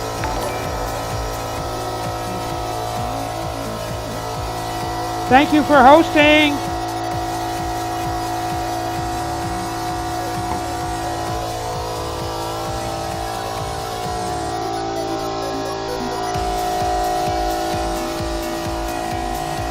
Oh. I got glue on my fingers and I'm bopping the mouse around, and I sit here and wonder why there's glue on my mouse. Thanks, Grim. I got so much stuff open that I use a little, I don't know, I don't want to say, it's maybe 19 inch. I'm using a little 19 inch TV off the HDMI cord for a monitor. I got a couple of computers I did that with. It ended up being cheaper in the long run than buying a monitor by, oh man, it's almost $100 difference. I figure out here in the shop, I think I'd rather have, didn't want something that was super expensive in case the dust got to it or a board come flying across off the saw or something like that. So I'm hanging with this one, but eventually someday, when this one passes away, I think I'm gonna put a bigger one on there. Make it a little bit easier to see.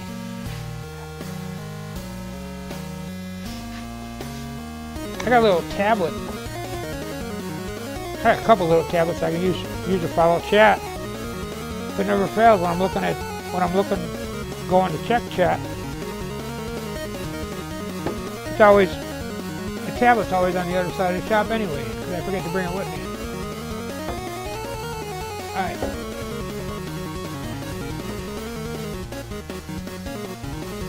So we got the layer glue, it's tacky. And we got another little layer of glue. I need to get a salt shaker in here. And line this up.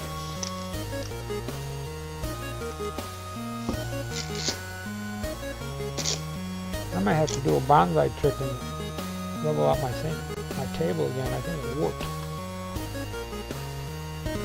That's close enough for this. It's a little tighter. Just hit it with the sander. Okay, we got that done. Give it a little compression. Now another good trick, especially for shop cabinets, is to just go ahead and use pocket hole screws,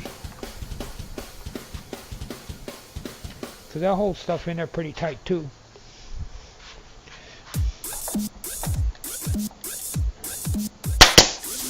And I don't know why I didn't do that, but I'm not.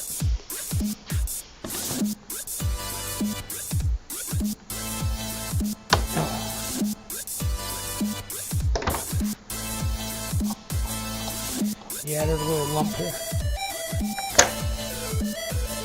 That's right.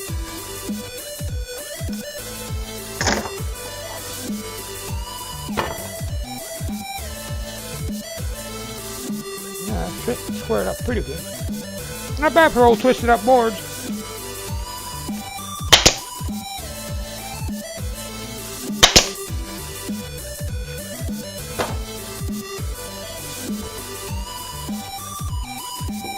It's pretty stiff. Alright, now comes the fun.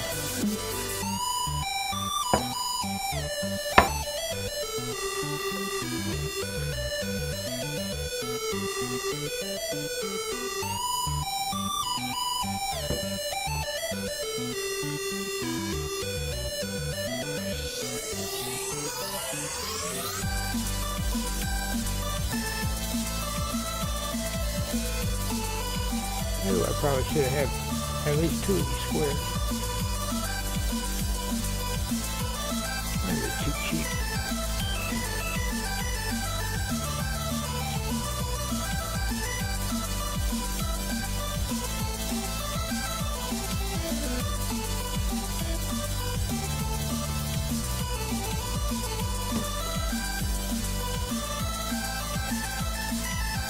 And I don't know where I saw this from.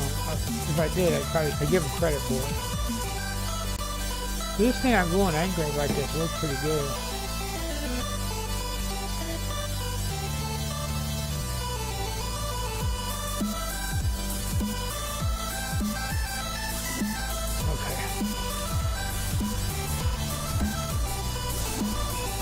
Alright, kids are out.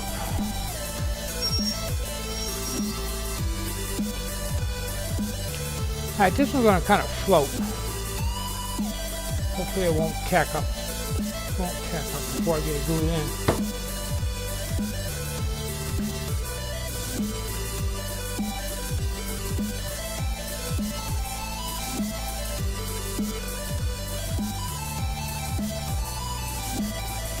Alright.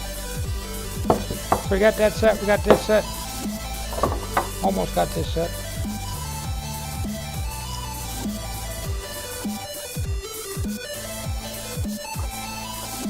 Alright, this goes in like this, this one comes in like this, like that. Squares up pretty good, other way up and down, pretty much.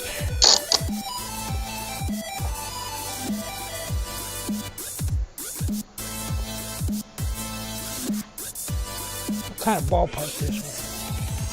It's kind of close. This time I'm going to cheat a little bit.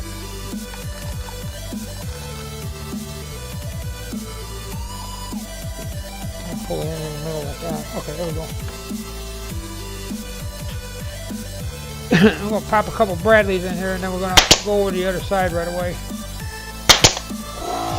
Before the glue gets too set up.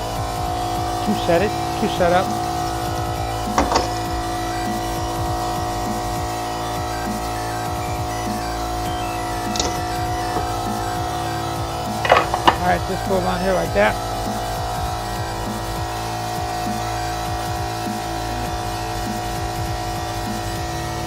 Put this like, whoop.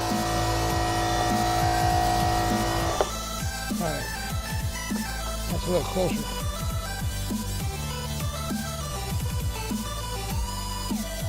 There we go. And we knock this bad boy over here. Like this. Like this. Like this. Now I'm going to put a little thumb pressure. This was warped pretty bad. I'm going to leave it.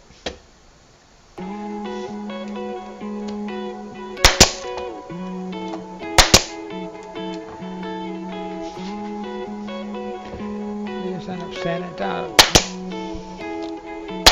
Okay. Oh. Give me back my bullets.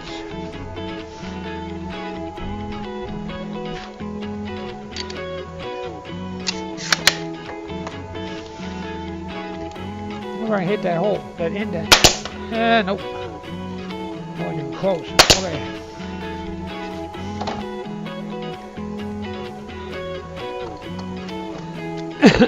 Doing it this way is actually even acceptable for fine furniture because you're going to normally when you're making a nice set of doors or something like that, you're going to put a face plate across it and screw it in from the back side.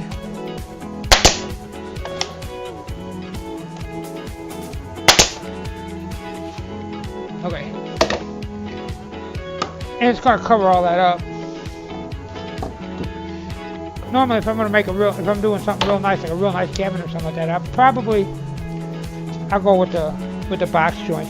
And I like to show the box joints off, so I don't put a faceplate on it. And then I start measuring and getting real tight on my measurements to make it look good. And I end up getting a little overzealous. Put too much, make them too tight. Let's see, how close are we? That's 27 1/8. This is. Ooh.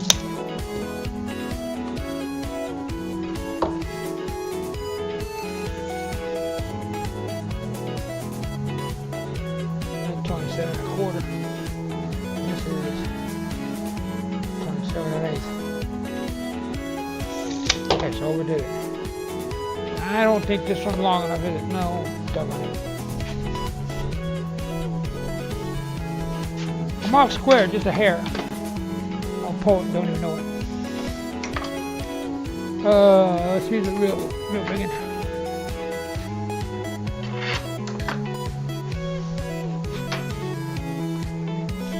So I guess this is going to put us to a stopping point. What the heck? Go on here. Oh. I'm going to put this on here. I'm going to put this on here. Like this, and just kind of set it down like that. And we're going to start cranking on it a little bit. I think I'm going the wrong way with it. I think I gotta go the other way with it. That's deflecting a lot. That's 27 1/4. Yeah, I think I just twisted it the wrong way.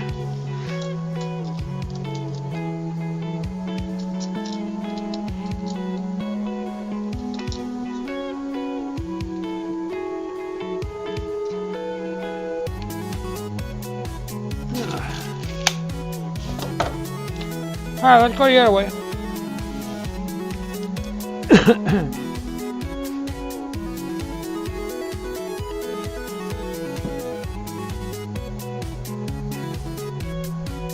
don't know how good this is going to hold. Let's see if I can get this off the end of it. I think I overdid it. It wasn't that much off. Yep. 15.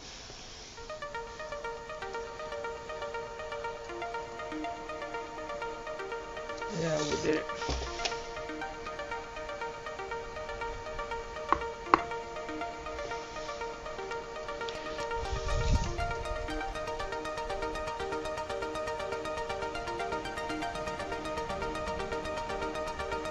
Yeah, 27.38, a little deflection. Yeah, hopefully it was deflection this way, yeah, 27,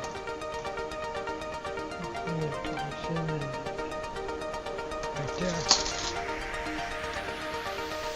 This is 27 and right there.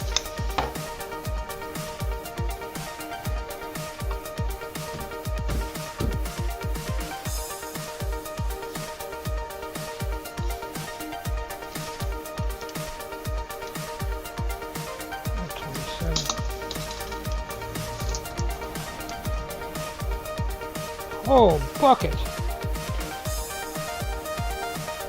Oh, it's hardening up on me too, dang it.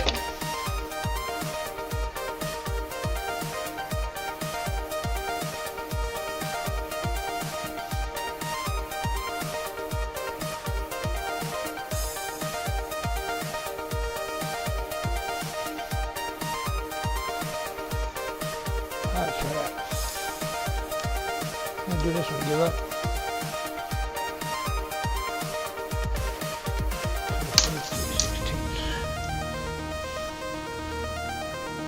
Oh, 27 3/16. Okay, that's it. Don't anybody move. Don't breathe. I'm gonna let it glue up and seal up. We gotta let the glue dry. So I think I'm kind of at a stopping point.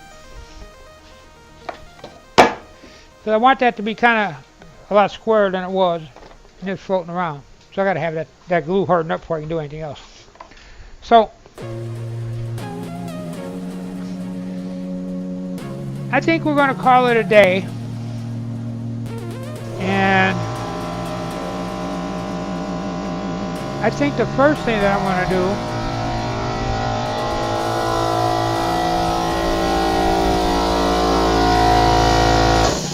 is I'm going to turn off that stupid air compressor.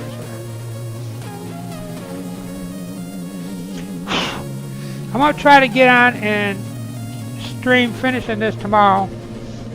At least some of it. And then, what the heck I want to do from there.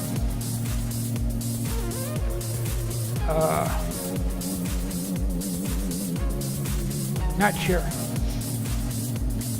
So, we're going to do that, and we're going to jump up and down, spit nickels, and I'm going to see if there's somebody out here. Okay. We got Mike Smith's Creations, Schrader. I know he doesn't like when I go after him. Boo Boo Kitty, 7MS, Imperial Girl. Hey, let's go. Why don't we go and do Imperial Girl? Isn't she doing is she still doing the needy stuff? Neat stuff? Needy stuff. Either that or Fairy Wings. I need to press Fairy Wings. Oh, she's cooking. Cooking at lunchtime. That's not good. Okay, Fairy Wings is doing this. Let's go ahead and set up as a raid, kind of. And we'll go raid Fairy Wings. If you're interested, fine. If not, fine. If I'm the only one there, that's cool. I don't care. I do that a lot anyway. All right, let's see here.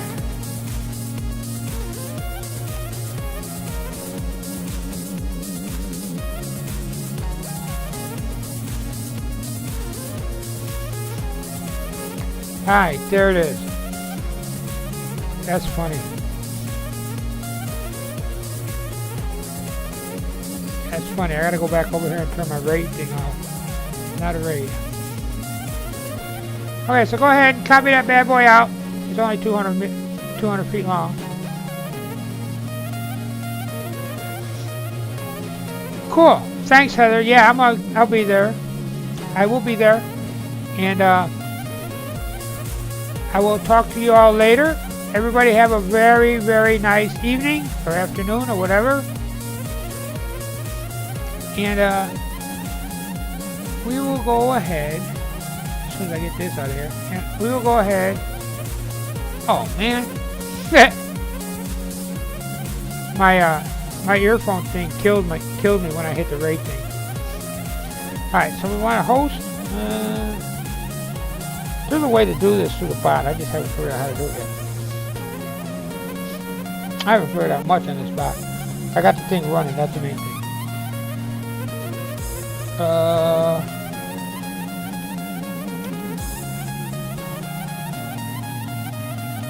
Okay, we're going to host it there now, and I will see you guys over there. So, catch you in a bit.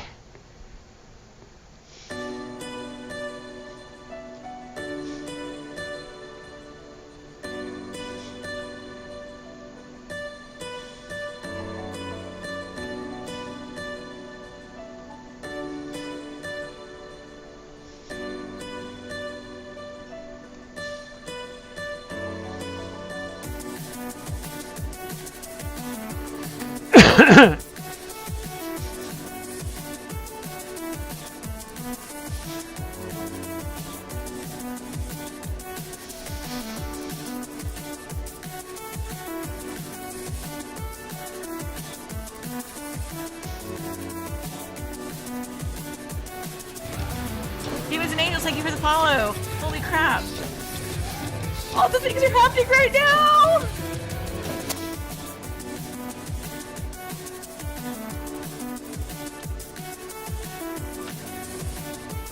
Oh my gosh. Chaos Girl, thank you for the follow.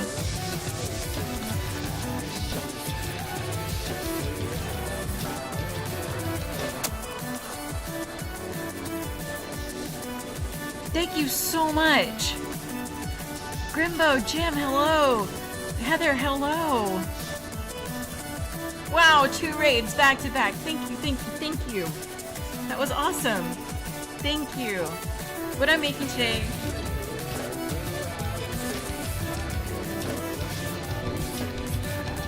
X, thank you for the follow.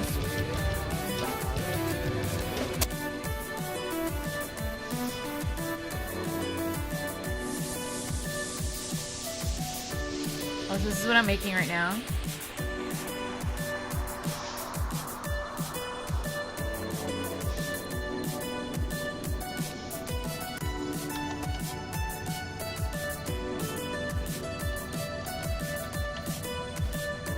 Do all sorts of things to it.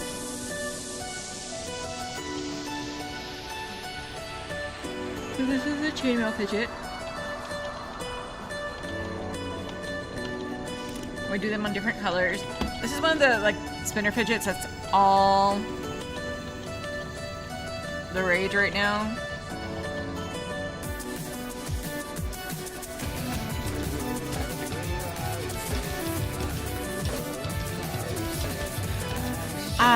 Polly Wally, thank you for the follow.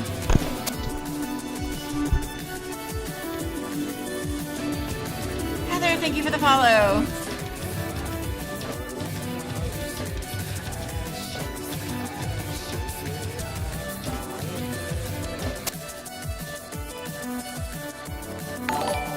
So these are the spinner fidgets that are all the rage right now, and this is what you do with them. You spin them, right? The fidgets that I make, you can spin either way, you can twist, you can fidget with in all sorts of different ways. This is what I'm making right now. We're doing it in these colors right here.